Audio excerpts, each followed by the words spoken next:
உண்மையாவே மாரி செல்வராஜ் இயக்கத்தில வந்த மத்த பட ஹீரோக்கள போல, பைசன் பட ஹீரோக்கு வந்து ஒரு பெர்சனலா ஒரு ஜாதி அழுத்தமோ, அது தடையோ, அது உடைக்க வேண்டிய அவசியமோ இல்ல.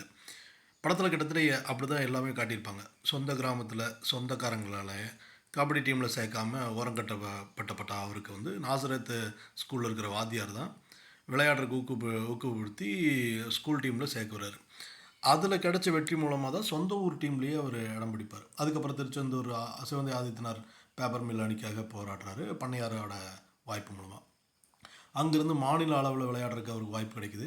அதுக்கப்புறம் இந்திய அணிக்காக விளையாட தேர்வானதுக்கப்புறம், அப்போ கபடியில அர்ஜுனா விருது வென்ற முதல் இந்தியரான ராஜரத்னம் அவர்கள் மூலமாக இந்திய அணியில கூட அவருக்கு வாய்ப்பு கிடைக்குது.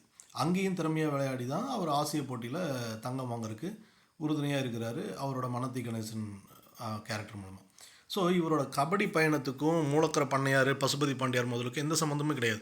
சொல்லப்போனா அவர ஊக்குவிச்ச ஸ்கூல்ல இருந்து பண்ணையார் தரப்பு, ஆதித்தனார் கிளப்பு, ராஜநத்னம் எல்லாருமே வேற ஒரு கம்யூனிட்டியை சார்ந்தவங்க. அத்தனை பேருக்குமே படத்தில சரியான கிரெடிட் குடுத்து, அது மூலமா பரபரப்பை ஏற்படுத்தணுமேன்னு எதிர்பார்க்கப்பட்ட திரைப்படம் நியாயமான வரவேற்பை வாங்கியிருக்குதுன்னு தான் சொல்லணும். படம் ரிலீஸுக்கு முன்னாடி பேசின வரைக்கும் இயக்குனர் பேசின பேட்டிகளையும், ரிலீஸுக்கு அப்புறம் இயக்குனர் பேசுகிற பேட்டிகளையும் நல்லா கவனிச்சா ஒரு விஷயம் தெளிவா தெரியும். முழுக்க முழுக்க கபடி வீரரோட வாழ்க்கை போராட்டம்னு தான் ஆரம்பத்தில பேசியிருப்பாங்க. ஆனா ரிலீஸ் ஆனதுக்கப்புறம் கபடி வீரர பத்தி பேசல. ரொம்ப நாளா மனசுல அழுத்திட்டு இருந்த ஒரு விஷயத்த படமா கொண்டு வரணும்னு நெனச்சேன்.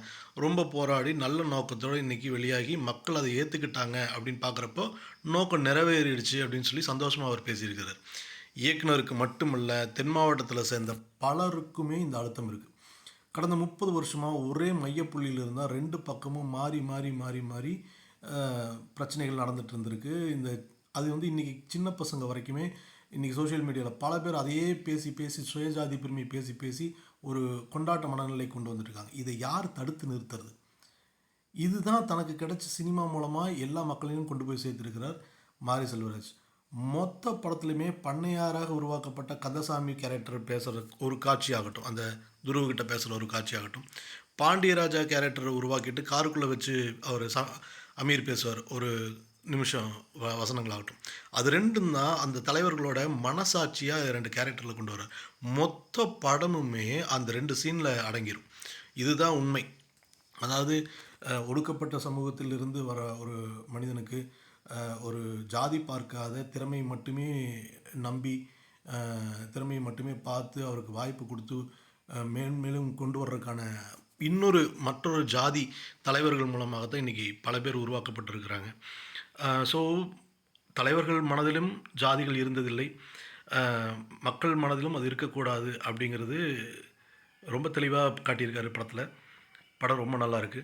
எல்லோரும் தியேட்டரில் பாருங்கள். நன்றி, வணக்கம்.